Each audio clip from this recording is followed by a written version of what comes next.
महाराज जी, विवाह के बाद एक स्त्री का जीवन कैसा होना चाहिए जिससे वो प्रतिकूलता और अनुकूलता में सामान्य रहकर एक सुख शांति पूर्वक अपना वैवाहिक जीवन व्यतीत कर सके, और एक स्त्री को अपने जीवन में क्या क्या सावधानी रखनी चाहिए जिसका घर परिवार उससे सुखी रहे? तो सबसे पहली बात, चरित्र पवित्र होना चाहिए। अब यहीं से नींव बर्बाद हो जाती है। और दूसरी बात, भगवत आराधना होनी चाहिए। अगर भगवत आराधना और चरित्र पवित्र है और अपने पति को भगवान के रूप में देखती है तो उसका जीवन परम मंगलमय रहेगा, क्योंकि अपने भगवान की जैसे प्रसन्नता के लिए हम चराचर जगत की सेवा करते हैं, ऐसे भगवान पति उनकी प्रसन्नता के लिए सास ससुर की सेवा, उनके भाई की सेवा, उनकी बहन की सेवा, नम्रता पूर्वक धैर्य पूर्वक रहना, वचन विचार करके बोलना और भगवान नाम स्मरण करते रहना, जिससे हर प्रतिकूलता को सहने की सामर्थ्य आ जाए।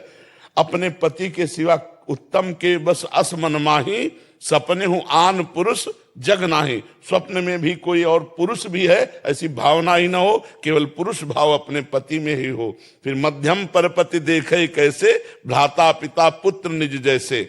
जो दूसरी कोटि की पतिव्रता है वो समान वाले को भाई, बड़े वाले को पिता, छोटे वाले को पुत्र के समान कभी पुरुष रूप में काम भाव से वो देख ही नहीं सकती है। और सदग्रंथों का स्वाध्याय करे, जैसे रामचरितमानस है, भागवत है, अपने घर में बैठ करके 10-20 मिनट 30 मिनट कुछ कीर्तन करे, ठाकुर जी की आरती पूजा करे, परिवार की सेवा करे, पति की सेवा प्रधानता रखे, ठाकुर जी की दूसरे नंबर में, ठाकुर जी की सेवा दूसरे नंबर में। गृहस्थ जो सदगृहस्थ पत्नी है उसको रखे। अब उसको ऑफिस जाना है, अब ठाकुर जी की आप आरती कर तो रख दो आरती, पहले उसकी रसोई बनाओ, टिफिन लगाओ, उसको पवाओ, उसको जाने दो, फिर बाद में पर्दा खोलो और एकांत में ठाकुर जी की आराधना करो, नाम जप करो।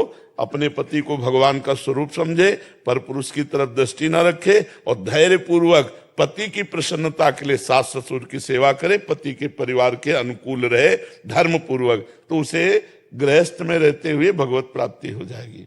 जो अपने पति को भगवान समझती वो त्रिकालज्ञ हो जाती है, त्रिकालज्ञ हो जाती है। महाभारत में प्रसंग आया, एक कश्यप नाम के ऋषि थे, वो तपस्या कर रहे थे, तो एक पेड़ में बगुली आके बैठी, ऊपर बीट कर दिया, तो उन्होंने गुस्सा से देखा वो भस्म हो गई, उनको लगा हम बड़े सिद्ध हो गए।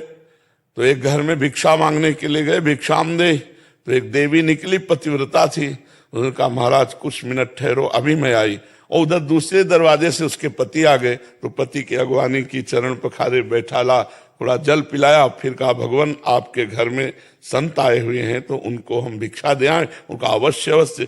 तो कुछ फल मूल आदि लेकर के गई तो नाराज हो गए, इतना विलंब कैसे कर दिया। तो महाराज हमारे पति आए थे, उनके स्वागत में, उनके सम्मान में विलंब हो गया। तो उनका तुम मुझे ऐसे वैसे समझते हो क्या कि हम दरवाजे पर इतनी देर से। बोले महाराज गुस्सा मत हो, हम वो पेड़ की बगुली नहीं है कि तुम ऐसे देखोगे भस्म हो जाएंगे।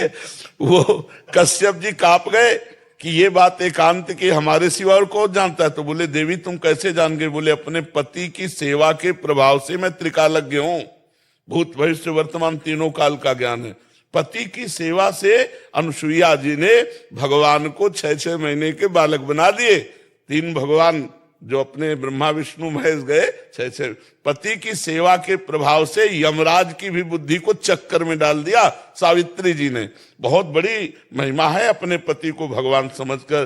पर अनुकूलता और प्रतिकूलता को सहने के लिए भगवान का भजन, शास्त्र स्वाध्याय, सत्संग, ये नहीं होगा तो प्रतिकूलता में फिर हमें द्वेष हो जाता है।